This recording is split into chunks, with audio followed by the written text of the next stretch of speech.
So I'm Chris Wolfe.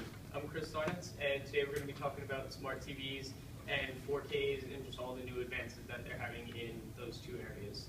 And a lot of the previous presentations have kind of touched upon smart TVs, but this is going to be an in-depth look at them.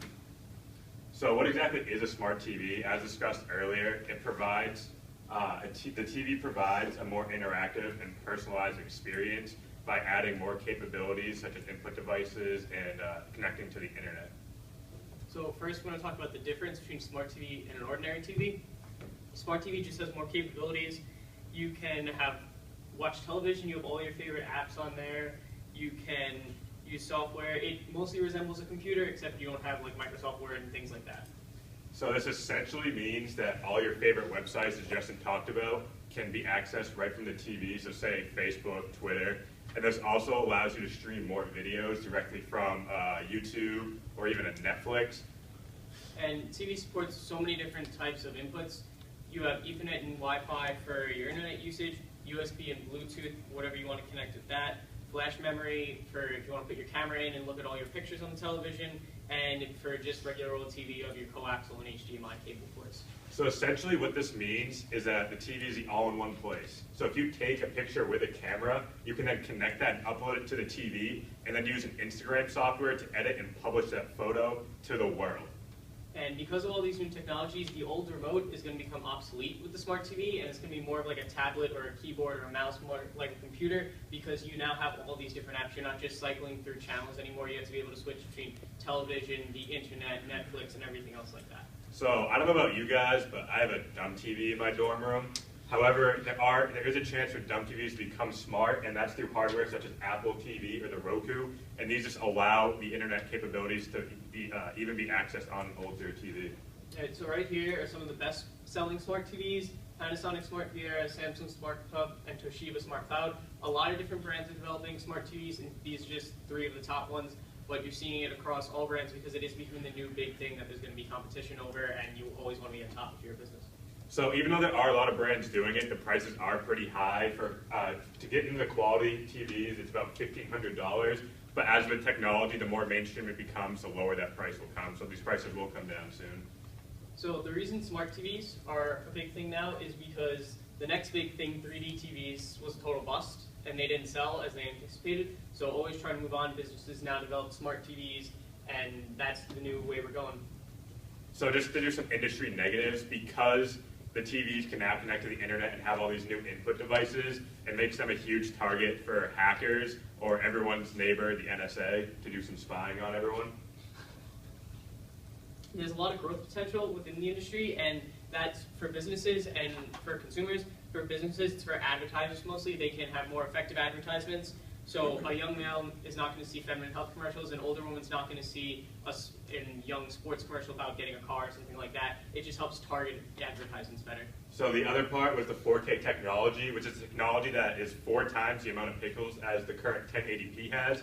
And as this is demonstrated, the 1080p is the inner box, and this is the 4K technology on the outside.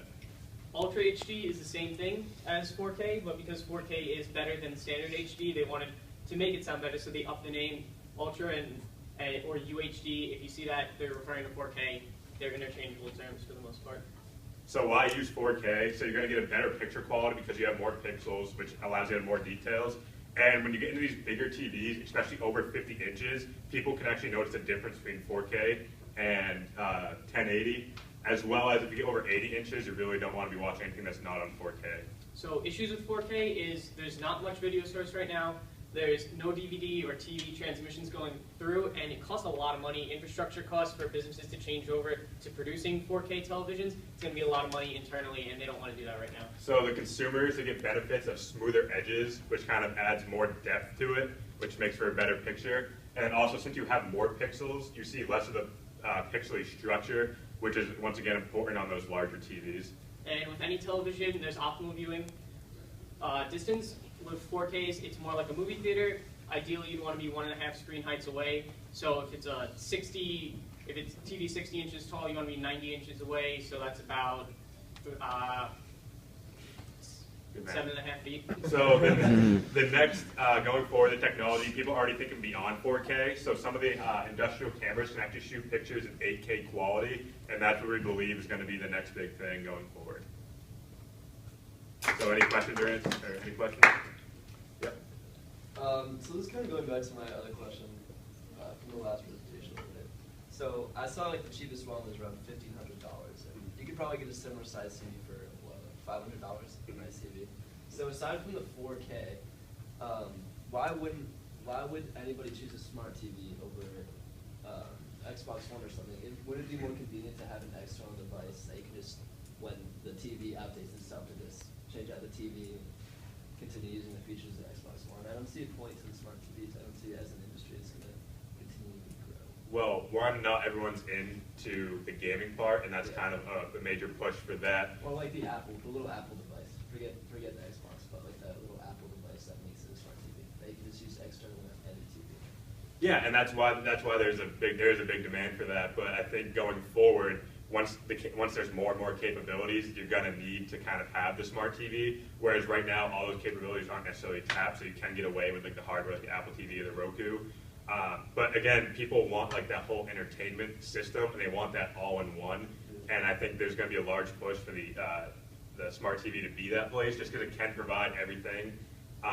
Even more so than an Xbox One, especially with the multiple input devices you can have going directly into it. So they were talking about the dual screen technology. You can have like an iPad hooked up to the Apple TV, or you can have like another tablet hooked up to some other brand of a smart TV as well.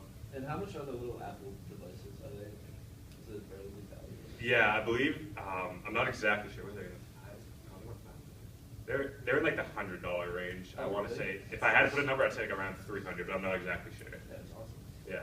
So it's definitely a place to bridge the gap between buying a full-on, $1,500 one, then getting an Apple TV, and you get probably 90% of the benefits. Because until the 4K is like the status quo, yeah. Exactly. And yeah, like we said, there's not a lot of video content out there on the 4K. Yeah. Yep. Yeah, I looked into the 4K a little bit a couple weeks ago, and I heard all the same things you just said about how it's not going to come out and be like the main thing for a while. But do you have any idea, like maybe a timetable, like next 5-10 years or something? Not really a timetable, but 4K is more for really large screen TVs when you get like over 55 inches. So as people begin to expand the size of television that they want in their homes, then that's really going to be the push for it. I don't think you're going to see a big push until people want to get those big TVs. Obviously, people want big TVs now until they really want to get the biggest screen possible. I don't think you're going to see a huge push for 4K because it really only makes a huge difference when you have a bigger screen. On a smaller screen, you're not going to notice it as much.